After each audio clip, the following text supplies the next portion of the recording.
আসসালামু আলাইকুম। কেমন আছেন সবাই? ইদানিং একটা চাকরির পরীক্ষায় একটা জিনিস লক্ষ্য করা যাচ্ছে যে আহ, দূরত্ব এবং উচ্চতা অর্থাৎ নবম দশম শ্রেণীর আহ, পুরাতন কারিকুলামের দশম অধ্যায় থেকে প্রশ্ন অনেক বেশি আসতেছে। সো অনেকে ত্রিকোণমিতি দেখলে ভয় পান এবং এগুলো আসলে এড়িয়ে যান, করতে চান না। তো এটা কয়েকটা জিনিস মনে রাখলেই খুব সহজেই এটা সমাধান করা যায়।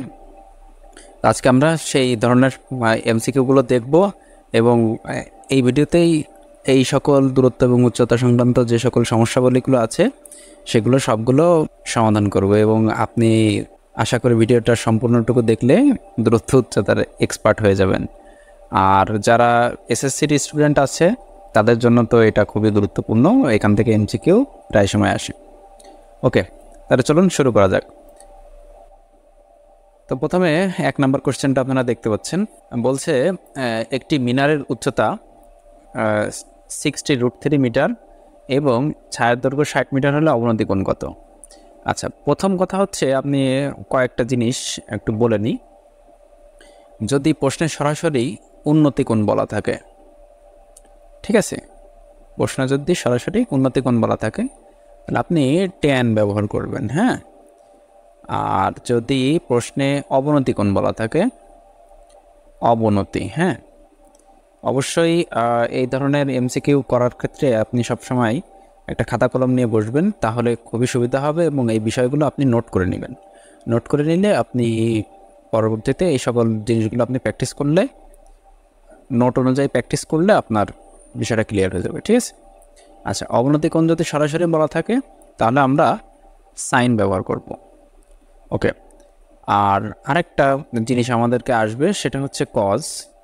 এইটা কজকে আমরা স্পেশাল হিসেবে ব্যবহার করব। যখন আমাকে প্রয়োজন হবে তখন আমি কজ ব্যবহার করব, যখন প্রয়োজন নাই তখন আমরা ব্যবহার করব না। এটা আমাদের অপশনাল সাবজেক্ট।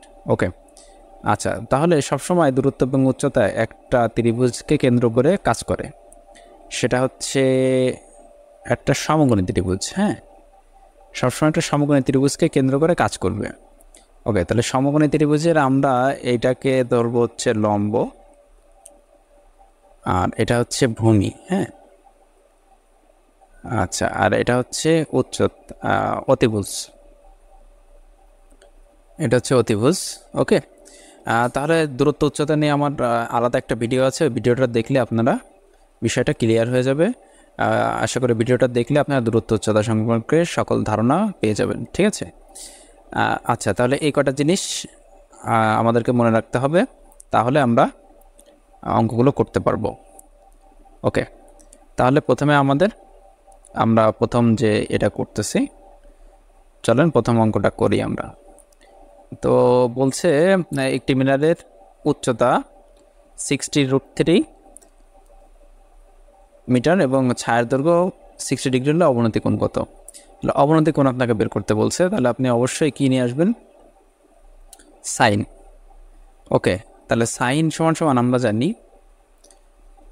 সাইন আপনাকে থেটার মানটা কিন্তু বের করতে বলছে, হ্যাঁ। তাহলে সাইন থেটা সমান সমান লম্ব বাই অতিভুজ, লম্ব ভাগ অতিভুজ, হ্যাঁ। ওকে, অতিভুজ আমাদের ছায়ার দৈর্ঘ্য দিয়ে আছে। যদি আপনি এটাকে একটা কোণ হিসেবে চিন্তা করেন, এটাকে একটা আপনি ত্রিভুজ দিয়ে চিন্তা করেন, তাহলে এটা মনে করেন যে একটি মিনার, এটা মিনার, ঠিক আছে। তো এখানে ছায়া পড়ছে, তাহলে এটা হচ্ছে আপনার ছায়া, ছায়ার দৈর্ঘ্য। তাহলে ছায়ার দৈর্ঘ্য দেখেন 60 দেওয়া আছে, ঠিক আছে। তাহলে আপনাকে লম্বের মানটা জানা প্রয়োজন এবং অতিভুজের মানটা আমাদের উচ্চতাটা দেখুন দেওয়া আছে, এটা হচ্ছে 60√3, হ্যাঁ, 60√3 দেওয়া আছে। তাহলে আমাদের অবনতি কোণের মানটা লাগবে। তো সাধারণত নবম দশম শ্রেণীতে যারা এসএসসি পরীক্ষার্থী আছে তারা ক্যালকুলেটরের সাহায্যে খুব সহজেই মানগুলো বের করে নিতে পারেন, কিন্তু যারা চাকরি পরীক্ষার্থী আছে তাদের ক্ষেত্রে তো আসলে বিষয়টা খুবই কঠিন। আমরা যেহেতু আমাদের ক্যালকুলেটর আমরা ব্যবহার করতে পারবো না, চাকরি পরীক্ষায় ক্যালকুলেটর ব্যবহার করা যাবে না, তাহলে আপনারা ওইটা হাতে অতিভুজের মানটা বের করে নেবেন, ঠিক আছে। আর যারা ক্যালকুলেটর ব্যবহার করতে পারবেন, এসএসসি পরীক্ষার্থী বা যারা পরীক্ষার্থী সাধারণ পরীক্ষার্থী আছে ক্যালকুলেটরের সাহায্যে আমরা খুব সহজেই অতিভুজের মান বের করে নিতে পারি। সেটার জন্য আমাদের পিথাগোরাসের উপপাদ্যটা লাগে যে অতিভুজ স্কোয়ার সমান সমান হচ্ছে লম্ব স্কোয়ার যোগ ভূমি স্কোয়ার, হ্যাঁ, ভূমির স্কোয়ার। তো এখানে অতিভুজের মানটা আমরা বের করবো। লম্বের মান দেওয়া এখানে 60√3 দেওয়া আছে, তাহলে এটাকে আমরা স্কোয়ার করব। আর ভূমির মান হচ্ছে 60, এটাকে আমরা স্কোয়ার করব, ঠিক আছে। ওকে, আমরা যদি ক্যালকুলেটরের মানটা বের করি তাহলে আমাদের আসবে হচ্ছে 1440। আর অতিভুজ যেহেতু এটা আছে অতিভুজ স্কোয়ারের মান, হ্যাঁ, তাহলে স্কোয়ার যদি বেশি নিয়ে এসে তাহলে এটাকে রুট করে দিব আমরা। তাহলে রুট করে দিলে হচ্ছে, তাহলে আমরা দেখেন রুট করে দিলে আমরা পাবো 120। তাহলে আমরা এটা পেয়ে গেলাম 120। ওকে, তাহলে লম্ব বাই অতিভুজ, তাহলে লম্বর মান দেখেন আমরা পাচ্ছি 60√3 আর অতিভুজের মান আমরা পাইছি 120। তাহলে কাটাকাটি করেন, তাহলে হচ্ছে 2, ঠিক আছে। অর্থাৎ √3 ভাগ হচ্ছে 2, তাহলে থেটার মান হবে √3/2 হচ্ছে সাইন 60 ডিগ্রির মান, অর্থাৎ সাইন 60 ডিগ্রির মান হচ্ছে √3। তাহলে উভয় পক্ষ থেকে এই সাইন কাটা, তাহলে থেটার মান হচ্ছে আমাদের 60 ডিগ্রি। তাহলে দেখুন থেটার মান আমাদের অ্যান্সারটা আমরা পাচ্ছি 60 ডিগ্রি। আশা করি বুঝতে পারছেন। তো এখানে সাইনের মান কোনটায় কত হবে, যে 60 ডিগ্রি হলে তার মান কত, এটা আপনারা মুখস্থ করে নিতে পারেন অথবা ক্যালকুলেটরের সাহায্যেও বের করা যায়। তো আমার চ্যানেলে এই সংক্রান্ত ক্যালকুলেটরতে কীভাবে বিভিন্ন ত্রিকোণমিতিক কোণের মান বের করতে হয় সে সংক্রান্ত একটি ভিডিও দেওয়া আছে, আপনারা ভিডিওটা দেখলে ক্যালকুলেটরের সাহায্যে খুব দ্রুত বের করে নিতে পারেন। আর ক্যালকুলেটর ছাড়া যারা চাকরির পরীক্ষার্থী আছে তাদের জন্য তো ক্যালকুলেটর ব্যবহার করা নিষেধ, সো তাদেরকে হাতেই বের করতে হবে অথবা মুখস্থ করতে হবে। তো হাতে বের করার পদ্ধতিটা খুবই সহজ, এটা অন্য একটা ভিডিওতে আমরা আলোচনা করব। তাহলে আশা করি এটা বুঝতে পারছেন যে কিভাবে আমরা এই মানটা বের করব। চলেন পরের অঙ্কটা দেখি। ওকে, অবনতি কোণের মান কত ডিগ্রি হলে খুঁটির দৈর্ঘ্য ছায়ার দৈর্ঘ্যের 3√3 গুণ হবে। তাহলে এই ধরনের প্রশ্ন একটু টেকনিক্যাল প্রশ্ন। তাহলে আমরা এটাকে প্রথমে ছায়ার দৈর্ঘ্যকে আমরা ধরে নিব। আচ্ছা, ছায়ার দৈর্ঘ্য, ঠিক আছে, এটাকে আমরা x ধরে নিলাম। আচ্ছা, এ ধরার ক্ষেত্রে একটা নিয়ম বলি, সেটা হচ্ছে যার সাথে কথাটা থাকবে, বা এর কথাটা থাকবে, সেটাকে আপনি একটু ভেঙে উচ্চারণ করবেন, তাহলে আপনি বুঝতে পারবেন। বলছে খুঁটির দৈর্ঘ্য ছায়ার দৈর্ঘ্যের, দেখেন শেষে দৈর্ঘ্যের শেষে একটা আছে, হ্যাঁ, তাহলে যার শেষে বা এর কথাটা যুক্ত থাকে তাকে ধরে নিতে হয়। তাহলে আমরা এখানে ছায়ার দৈর্ঘ্যটাকে ধরে নেব, তাহলে ছায়ার দৈর্ঘ্যটাকে আমরা x ধরে নিলাম, হ্যাঁ। আচ্ছা, আর তাহলে খুঁটির দৈর্ঘ্য হবে, তাহলে খুঁটির দৈর্ঘ্য হচ্ছে √3x, ঠিক আছে।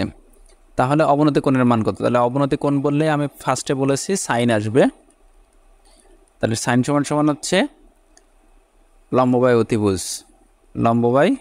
অতিভুজ, মান বসায় দেন। খুঁটি হচ্ছে লম্ব, তার মানে √3x, আর নিচে হচ্ছে আমাদের কত আসতেছে অতিভুজের মান। তাহলে আমাদেরকে অতিভুজের মানটা কিন্তু আমরা জানি না, তাহলে সাথে সাথেই আপনি চিত্রটা আঁকাই ফেলতে পারেন। ওকে, তাহলে খুঁটির দৈর্ঘ্য হচ্ছে এইটা, খুঁটির দৈর্ঘ্য হচ্ছে √3x, আর ভূমির দৈর্ঘ্য হচ্ছে দেখেন দেয়া আছে ছায়ার দৈর্ঘ্য, যেটা আমরা বলতেছি ছায়া হচ্ছে এই যে নিচে থাকে ভূমিতে, তাহলে ওইটার মান হচ্ছে আমাদের x, হ্যাঁ। তাহলে আমরা পিথাগোরাসের উপপাদ্য করে ফেলতে পারি, x² প্লাস √3 এইটার স্কোয়ার সমান হচ্ছে অতিভুজ স্কোয়ার, হ্যাঁ, অতিভুজ স্কোয়ার। তাহলে x² থাক, এখানে রুট আর স্কোয়ারে কাটাকাটি হয়ে যায়, তাহলে থাকে 3, আর এক্সকে করলে হচ্ছে x² সমান হচ্ছে অতিভুজ স্কোয়ার, হ্যাঁ। তাহলে এখান থেকে যদি আমরা x² এবং 3টা x² যোগ করি, তাহলে আমরা পাচ্ছি হচ্ছে 4x² সমান হচ্ছে অতিভুজ স্কোয়ার, হ্যাঁ, অতিভুজ স্কোয়ার। আচ্ছা, স্কোয়ার যদি এই পাশে নিয়ে আসি তাহলে এটার রুট হয়ে যাবে, হ্যাঁ, তার মানে √4x² সমান হচ্ছে অতিভুজ, হ্যাঁ। তাহলে দেখেন এখানে আমরা খুব সহজে মানটা বের করে নিতে পারছি। 4কে যদি আমরা রুট করি তাহলে পাবো 2, আর এক্সকে আমরা যদি এই এক্স স্কোয়ারকে যদি রুট করি তাহলে রুট স্কোয়ার কাটাকাটি হয়ে যায়, তাহলে শুধু থাকে এক্স। তাহলে দেখেন আমাদের মানটা বেড়ে গেছে 2x। ওকে, তাহলে এখানে আমরা অতিভুজের মানটা আমরা বসিয়ে দিই 2x। ওকে, তাহলে দেখেন এক্স এক্স কাটা, তাহলে √3/2, তাহলে এটার মানও 60 ডিগ্রি, অর্থাৎ সাইন 60 ডিগ্রির মান হচ্ছে √3/2। তাহলে সাইন 60 ডিগ্রির মান, এটারও অ্যান্সার 60 ডিগ্রি। আশা করি বুঝতে পারছেন যে কীভাবে মানগুলো বের করতে হয়। ঠিক আছে, আচ্ছা চলেন পরবর্তী অঙ্কটা দেখি। ওকে, পরবর্তী যে অঙ্কটা আছে এটা একটু টেকনিক্যাল প্রশ্ন, এটাকে মনে রাখতে হবে আমাদেরকে। হ্যাঁ, ওকে, পরের অঙ্কটা সমকোণী ত্রিভুজের 70 ডিগ্রি কোণ অঙ্কনের ক্ষেত্রে নিচের কোণটি সঠিক। আচ্ছা, 70 ডিগ্রি কোণ অঙ্কনের ক্ষেত্রে কোণটি সঠিক হবে, এটার জন্য আপনাকে 3টা জিনিস মনে রাখতে হবে। সেটা হচ্ছে যদি 30 ডিগ্রি কোণ হয়, 30 ডিগ্রি কোণের ক্ষেত্রে আপনি মনে রাখবেন ভূমি হচ্ছে বড় হবে আর লম্ব হচ্ছে ছোট হবে। ঠিক আছে, আচ্ছা যদি 45 ডিগ্রি হয় তাহলে কি হবে, ভূমি আর লম্ব সমান হবে। হ্যাঁ, ভূমি সমান সমান হচ্ছে লম্ব। ওকে, আর যদি 60 ডিগ্রি হয় তাহলে ভূমি ছোট এবং হচ্ছে লম্ব হচ্ছে বড় হবে। এই 3টা থিওরি আপনাকে মনে রাখতে হবে, খুব সহজ।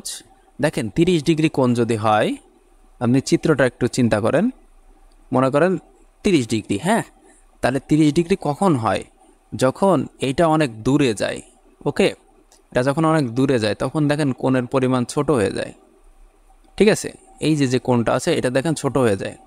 ওকে, যদি কাছাকাছি হয়, অর্থাৎ লম্বের কাছাকাছি যদি হয়, লম্ব এটা লম্ব, এটা হচ্ছে ভূমি, আর এটা হচ্ছে কি অতিভুজ। তাহলে যদি লম্বের কাছাকাছি হয় তাহলে দেখেন কোণের মানটা বড় হয়ে যাচ্ছে, তাহলে তখন বুঝবেন ভূমি ছোট। ঠিক আছে, তাহলে কোণের মান বড় হওয়া মানে ভূমি ছোট হয়ে যাওয়া। ঠিক আছে, ভূমি ছোট হয়ে যাওয়া, আর কোণের মান যদি কি হয়, ছোট হয়, তাহলে ভূমিটা বড় হয়ে যাবে। ঠিক আছে, তাহলে এই কনসেপ্টটা মনে রাখলে আপনারা বুঝতে পারবেন। ওকে, এখন 45 ডিগ্রি হলে দুইটাই সমান হয়, কারণ 45 হচ্ছে 90-এর অর্ধেক। কারণ আমরা জানি সমকোণী ত্রিভুজে সবসময় 90 ডিগ্রি, একটা কোণ 90 ডিগ্রি হয়। তাহলে 90কে যদি আমরা 2 দিয়ে ভাগ দিই তাহলে হয় কত, 45। তার মানে 45 ডিগ্রিতে সবাই সমান, 45 ডিগ্রিতে সকলে সমান। ঠিক আছে, তাহলে এইটুকু কনসেপ্ট আপনি মনে রাখলে এই প্রশ্নের অ্যান্সারটা আপনি দিতে পারবেন। তাহলে সমকোণী ত্রিভুজে 70 ডিগ্রি কোণ অঙ্কনের ক্ষেত্রে নিচের কোণটি সঠিক। হ্যাঁ, তাহলে বুঝতে পারছেন এর অ্যান্সারটা কী হবে। আচ্ছা, অ্যান্সারটা আপনারা কমেন্টসে জানাতে পারেন যে এর অ্যান্সারটা কত হবে। ওকে, এবার যদি আমরা চিত্র দিয়ে প্রশ্ন দেখি, তাহলে ঘটনাটা কী ঘটে। আচ্ছা, 4 নম্বর কোশ্চেনটা আমরা দেখি। বলছে একটা চিত্র দেওয়া আছে, এ বিন্দুতে বি বিন্দুর অবনতি কোণের পরিমাণ কত।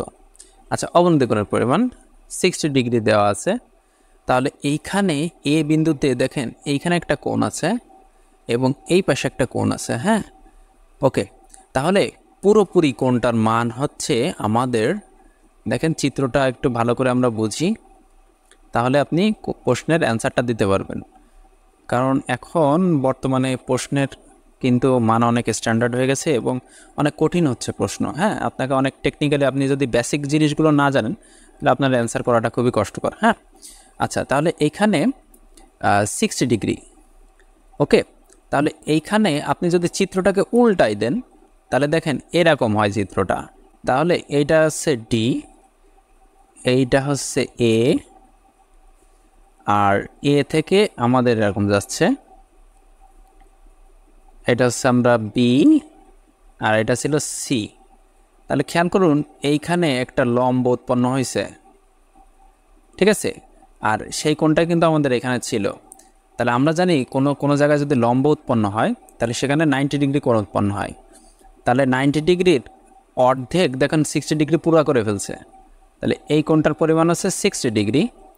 তাহলে বাদ বাকি 90 ডিগ্রি পুরা করতে আর কত লাগে, আর হচ্ছে 30 ডিগ্রি লাগে।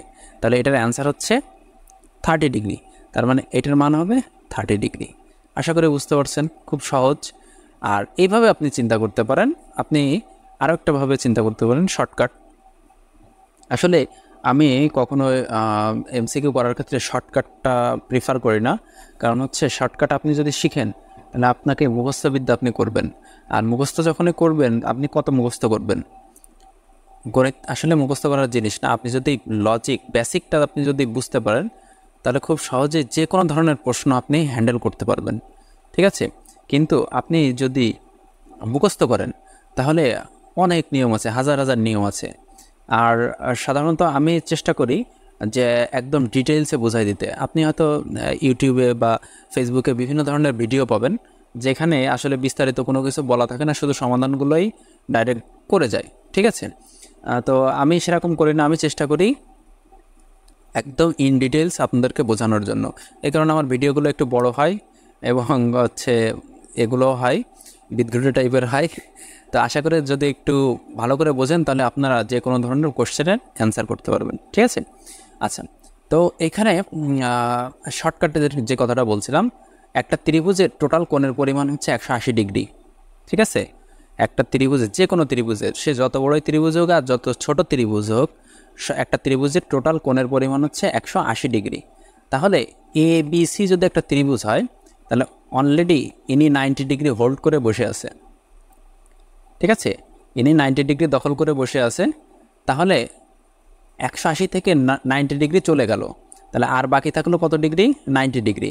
তার মানে এই কোণটা এবং এই পাশের যে কোণটা আছে, এই দুইজন মিলে কত ডিগ্রি তৈরি করবে? 90 ডিগ্রি তৈরি করবে, ঠিক আছে? তাহলে এই দুজন মিলে যদি 90 ডিগ্রি তৈরি করে, তাহলে ইনি অলরেডি 60 ডিগ্রি নিয়ে চলে আসছে। তাহলে বাদবাকি এই কোণটা আর কতটুকু নেবে? আর হচ্ছে সে 30 ডিগ্রি নেবে। আশা করি বুঝতে পারছেন, ঠিক আছে? তাহলে এটার অ্যান্সার 30 ডিগ্রি। আচ্ছা, পরের অঙ্কটা আপনারা পারবেন, ঠিক আছে? সহজ, একটু চিন্তা করেন। আমি একটু জাস্ট বলে যাচ্ছি যে কীভাবে এটা করবেন। যে এখানে দেখেন একটি সমকোণী ত্রিভুজের অতিভুজ √3 দেওয়া আছে, আর এর ভূমি সংলগ্ন একটি কোণ দেওয়া আছে 30 ডিগ্রি, বলে লম্বের দৈর্ঘ্য কত? তাহলে এখানে ভূমি সংলগ্ন যদি কোণ বলে, দেখেন এখানে উন্নতি অবনতি কোনো কিছু বলা নাই, ঠিক আছে? তাহলে আপনি ভূমি সংলগ্ন যদি কোণ হয়, ভূমি সংলগ্ন যদি কোণ হয়, তাহলে সেটা অবশ্যই ট্যান হবে, অর্থাৎ উন্নতি কোণ হয়, ঠিক আছে? এইটা হচ্ছে ভূমি সংলগ্ন কোণ, তার মানে এটা হচ্ছে 30 ডিগ্রি। তাহলে এটা যদি 30 ডিগ্রি হয় তাহলে আপনার এটা হচ্ছে উন্নতি কোণ। হ্যাঁ, এই জন্য আপনি যদি আমাদের দূরত্ব উচ্চতা নিয়ে যে বেসিক যে ভিডিওটা আছে, ওই ভিডিওটা দেখলে আপনি এই কনসেপ্টটা টোটালি ক্লিয়ার হয়ে যাবেন, ঠিক আছে? আশা করি ভিডিওটা দেখবেন, দেখলে আপনি বিষয়টা ক্লিয়ার হবেন, ঠিক আছে? তাহলে এটা হচ্ছে উন্নতি কোণ। আপনাকে হচ্ছে বের করতে হবে লম্বের দৈর্ঘ্য, অর্থাৎ আমরা জানি উন্নতি কোণ হলেই আমাদের কি ব্যবহার করতে হবে? ট্যান ব্যবহার করতে হবে। তাই ট্যান থিটা সমান আমরা জানি লম্ব বাই ভূমি, ঠিক আছে? লম্ব বাই ভূমি। কিন্তু একটা জিনিস খেয়াল করুন তো, এখানে ভূমির সংলগ্ন কোণ দেওয়া আছে এবং অতিভুজের মানটা দেওয়া আছে, ঠিক আছে? অতিভুজের মান দেওয়া আছে কিন্তু √3, ঠিক আছে? অতিভুজের মানটা দেওয়া আছে, বাট ভূমির বা লম্বের মান কিন্তু দেওয়া নাই, ঠিক আছে? তাহলে যদি তাই হয়, তাহলে কি আমাকে ট্যান ধরলে কাজ হবে? আমাদের কিন্তু ট্যান ধরলে কাজ হবে না। তাহলে এখানে একটু কমন সেন্স আমাদেরকে কাজে লাগাতে হবে। আর এখানে কিন্তু সরাসরি কিন্তু উন্নতিকোণ বলে দেওয়া নেই, আমরা জাস্ট উন্নতিকোণটা ধরে নিয়েছি। তাহলে এখানে আমরা সাইন ব্যবহার করব, কারণ লম্ব বাই অতিভুজ, ঠিক আছে? সাইনের ভিতরে দেখুন লম্ব আছে আর অতিভুজ আছে, তাহলে আমাদের লম্বের দৈর্ঘ্যটাই প্রয়োজন। তাহলে সাইন কত ডিগ্রি হবে? Sign 30 degree. ওকে, তাহলে সাইন 30 ডিগ্রি, লম্বের মানটা আমরা বের করব। লম্বটা থাকবে আর অতিভুজের মান দেখেন দেওয়া আছে √3। তাহলে সাইন 30 ডিগ্রির মান হচ্ছে 1/2। তাহলে 1/2 সমান লম্ব আর নিচে √3। তাহলে এইখানে চলে যাবে, √3টা এই পাশে যায়, তাহলে আমাদের মান আসছে √3/2। তাহলে দেখেন √3/2 আছে আমাদের অ্যান্সার। তাহলে এটা হচ্ছে আমাদের অ্যান্সার। এটা সেম। ছায়ার দৈর্ঘ্য কত, সূর্যের উন্নতি কোণ, এটা আপনারা পারবেন, এটা আপনারা করবেন, করে অ্যান্সারটা জানাবেন অবশ্যই। আচ্ছা 7 নাম্বার। ওকে 7 নাম্বার কোশ্চেনটা আমরা একটু দেখি। বলছে একটি দণ্ডের দৈর্ঘ্যের বর্গ তার ছায়ার দৈর্ঘ্যের বর্গের 1/3 হলে ছায়ার প্রান্তবিন্দুর সূর্যের উন্নতি কোণ কত। আচ্ছা এই কোশ্চেনটা একটু টিপিক্যাল একটু কোশ্চেন, এটাকে খুব সহজভাবে নেওয়া যাবে না, এটাকে একটু আপনাকে চিন্তা করে নিতে হবে, ঠিক আছে। তাহলে প্রথমে আমরা চিত্রটা ফিগার আউট করি, তাহলে আমরা সহজে বুঝতে পারবো। ওকে তাহলে এটা হচ্ছে দণ্ড, ওকে, আর দণ্ডের ছায়ার দৈর্ঘ্য তার মানে হচ্ছে ভূমির মান, আর এইখান থেকে এটা হচ্ছে অতিভুজ, হ্যাঁ। আচ্ছা এটা হচ্ছে অতিভুজ, তাহলে আমাদের ছায়ার প্রান্ত বিন্দুতে সূর্যের উন্নতিকোণ কত, অর্থাৎ এই প্রান্ত বিন্দুতে উন্নতিকোণটা বের করতে হবে। তাহলে এখানে দেখুন সরাসরি উন্নতিকোণ বলা আছে, সো আমাদের ট্যান দিয়ে করলে হবে, কিন্তু এখানে মেন সমস্যাটা হচ্ছে এই প্রশ্নটার এই ধরার প্রক্রিয়াটা হচ্ছে কিন্তু একটু কঠিন, টাফ, ঠিক আছে। তাহলে এটা একটু ভালো করে খেয়াল করুন, তাহলে হচ্ছে বুঝতে পারবেন। তা বলছে একটি দণ্ডের দৈর্ঘ্যের বর্গ, হ্যাঁ, তার ছায়ার দৈর্ঘ্যের বর্গের 1/3, ছায়ার দৈর্ঘ্যটাকে ধরে নিতে পারে। তাহলে ছায়ার দৈর্ঘ্যটাকে আমরা আগে ধরে নিই, তাহলে ছায়ার দৈর্ঘ্যের বর্গ, ঠিক আছে। তাহলে ছায়ার দৈর্ঘ্যকে যদি আমরা এক্স ধরি, তাহলে এইটার ছায়ার দৈর্ঘ্যের বর্গের 1/3 হচ্ছে দণ্ডের দৈর্ঘ্যটা হবে, ঠিক আছে। আচ্ছা তাহলে দণ্ডের যে দৈর্ঘ্যটা আছে সেটা ছায়ার দৈর্ঘ্যের বর্গের 1/3, তাহলে ছায়ার দৈর্ঘ্যের বর্গ মানে হচ্ছে x², এর 1/3 মানে 1/3, ঠিক আছে। এখন এইখানে মোস্ট ইম্পর্টেন্ট যেটা, সেটা কিন্তু আপনাকে একটা খেয়াল রাখতে হবে, দণ্ডের দৈর্ঘ্যের বর্গ বলছে, হ্যাঁ, দণ্ডের দৈর্ঘ্যের বর্গ। সো আমরা যদি বর্গ করি তাহলে 3 করলে হবে 9, কিন্তু এখানে আসলে বর্গটা হবে না, এখানে বর্গমূলটা হবে, হ্যাঁ। তাহলে বর্গমূল মানে হচ্ছে 1/3 হচ্ছে 3 উপরে একটা রুট নিয়ে আসতে হবে আপনাকে, ঠিক আছে। এটা আমরা গুণ করছি, গুণ করে এখানে √3 আনছি। আশা করি এটা বুঝতে পারছেন, এইটা কিন্তু মোস্ট ইম্পর্টেন্ট, হ্যাঁ, যে এইখানে আমাদের যেটা থাকবে সেটাকেও কিন্তু অবশ্যই রুট করতে হবে, ঠিক আছে। ও আরেকটা মিস্টেক আছে, ছায়ার দৈর্ঘ্যের বর্গের 1/3, তাহলে এখানে কিন্তু অবশ্যই বর্গ হবে, একটা বর্গের 1/3। ওকে তাহলে আশা করি এতটুকু বুঝতে পারছেন। এটাই কিন্তু সবথেকে গুরুত্বপূর্ণ, যে এখানে কিন্তু যে দৈর্ঘ্যের 1/3 যেটা আছে ওটা কিন্তু বর্গ, এখানে কথাটা দেওয়া আছে, তাহলে অবশ্যই কিন্তু √3 হবে, ঠিক আছে। তাহলে এতটুকু মনে রাখলে আপনারা খুব সহজে বের করতে পারবেন। এখন দেখেন সরাসরি আমাদের উন্নতিকোণ বলা আছে, তাহলে উন্নতিকোণ বলা থাকলেই আমরা সরাসরি ট্যান থিটা নিয়ে আসবো। ট্যান থিটা সমান হচ্ছে লম্ব বাই ভূমি, ওকে, লম্ব বাই ভূমি। তাহলে লম্বের মান হচ্ছে x² বা হচ্ছে √3, আর ভাগ হচ্ছে ভূমির মান হচ্ছে x²। ওকে তাহলে x² উপরে গেলে উল্টায় যায়, তাহলে হচ্ছে x² √3 ইন্টু হচ্ছে 1/x², তাহলে x² x কাটা, তাহলে 1/√3, হ্যাঁ। তাহলে এইটা হচ্ছে tan 30 ডিগ্রির মান, tan 30 ডিগ্রির মান হচ্ছে 1/√3, তাহলে বুঝতে পারতেছেন 30 ডিগ্রি হচ্ছে আমাদের অ্যান্সার। তাহলে এটার অ্যান্সার হচ্ছে 30 ডিগ্রি। আশা করি বুঝতে পারছেন সবাই। তো ভালো থাকবেন সবাই, কথা হবে এর পরবর্তী পার্ট 2-তে। ধন্যবাদ সবাইকে।